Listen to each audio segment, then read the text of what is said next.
Hey everybody, it's Jason Blaha here, and today I want to chat with you guys a little bit about something I see a lot online again lately, and it has to do with people doing stuff that they're calling hybrid training, or in some cases you'll see it termed power building, things like that. And my perspective coming from a strength sports background, I find some of that a little bit ludicrous. I'm going to be honest, when it's stuff like having a 5 rep day and a 10 rep day and calling it hybrid training, or people literally considering that to be a vastly different rep range in any way, or even thinking of that as low reps and high reps. That's a really bizarre bodybuilding world phenomenon, and it's something I think that people kind of need to step away from a little bit, because those are almost the same rep range.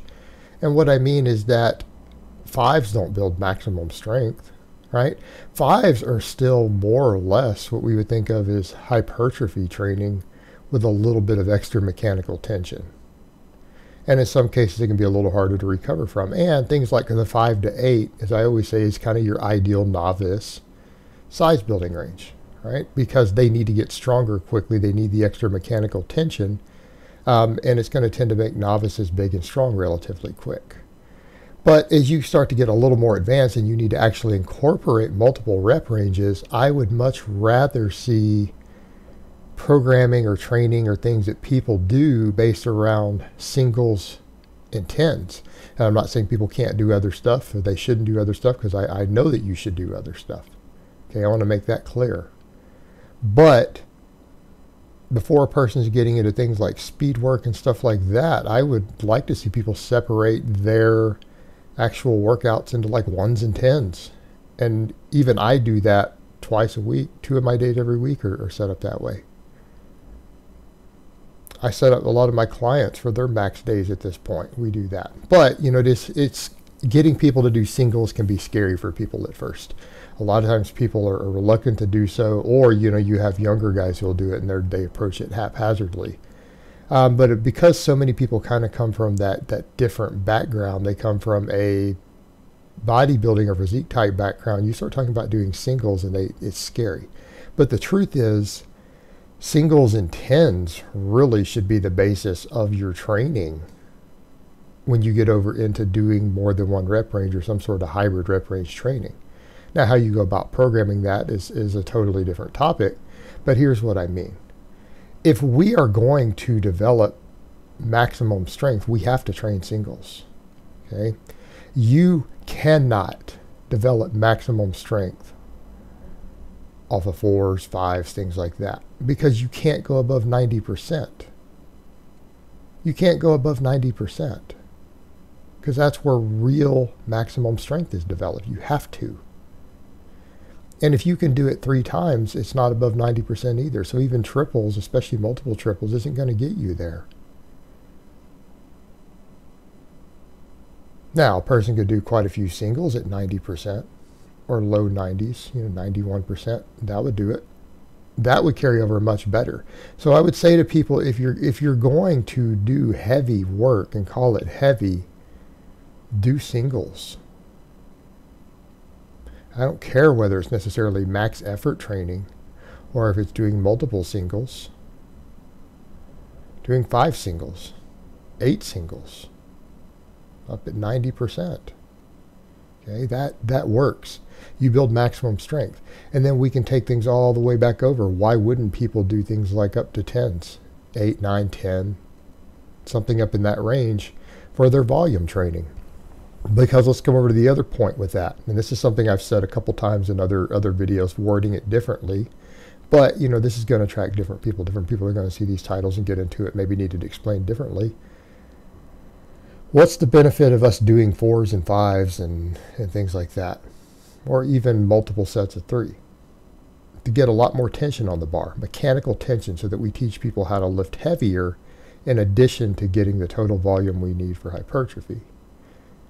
But if a person is regularly training with singles, that doesn't carry over very well anymore. In other words, doing heavy singles at 90% or higher builds more max strength and prepares a person a lot more for handling heavier loads than, say, doing heavy 5s is, whether it's a 5x5, a 3x5, a 5 rep max, right? Also, once you've built a strength base, How much easier is it to get hurt on those? Do 5 reps to failure. Hit your 5 rep max and compare it to doing a very close to a 1 rep max or a training max. And compare the two and watch how the form breaks down.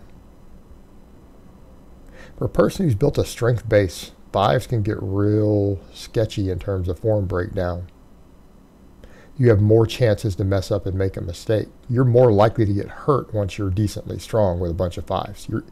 It's hard to get hurt with decent form doing multiple 5s as a novice lifter. Okay, if your max bench is 185 and your max squat is 225, you're not going to have that much weight on the bar for your 5 rep sets. It's not the same risk if you're approaching it carefully and base building, and even hitting failure is not really a big deal. Right? When you ingrain fatigue and fail, and you now have a fairly heavy weight on the bar, that's when injuries happen. It's less likely to happen with a max. More opportunities to make a mistake with a heavy weight. And we don't make as big of mistakes off of 1 rep as we do off of 4 or 5. Why? Because there's no fatigue component accumulating. You can concentrate on that 1 rep because that's all that matters. That's all that matters is that single rep. You put your focus into it, you do the 1 rep and you're done. No resetting, no goofy bar path changes, no fatigue, no mental fatigue. You just do the lift or you don't. And if you miss, it tends to be something that goes wrong and you're usually ready for it. Okay, because you're also used to doing the singles. So it doesn't make a lot of sense as you get stronger to do a lot of work in that range if you have the option to just do singles. Now we come over to the point, people would say, well, singles can't give you enough training volume, and that's absolutely true.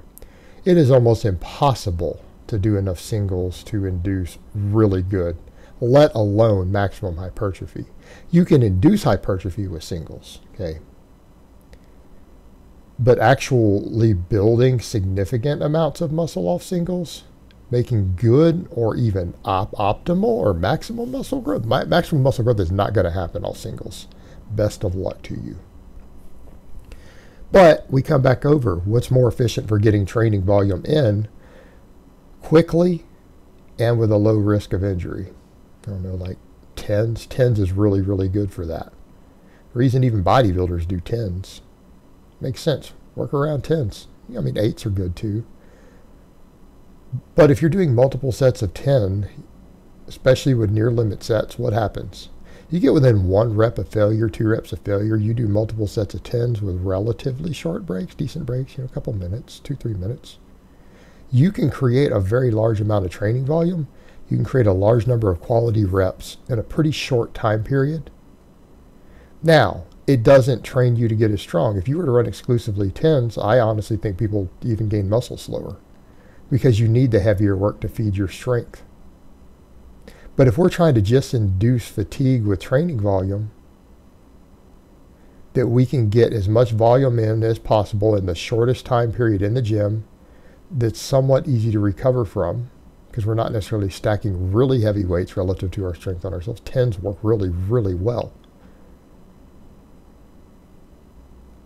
We don't need the middle ground rep ranges at that point for the most part. You really don't. You either go really heavy or you induce fatigue. The advantage is our training becomes more efficient. Now, we can point out that doing the really heavy work might require a little more time. That takes longer breaks.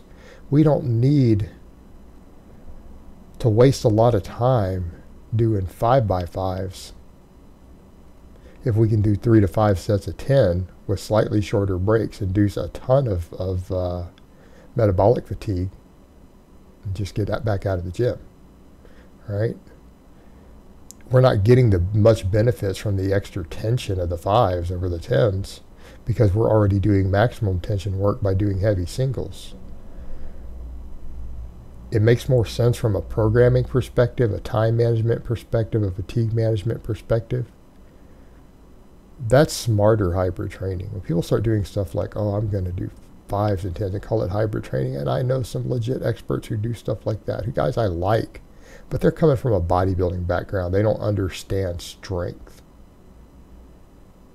And by that same token, some guys from a pure strength background who don't understand fatigue, and by the way, this is not the majority, this is just certain schools of thought, might have you do a bunch of 1s and 5s. Okay, and I've fallen in that camp before.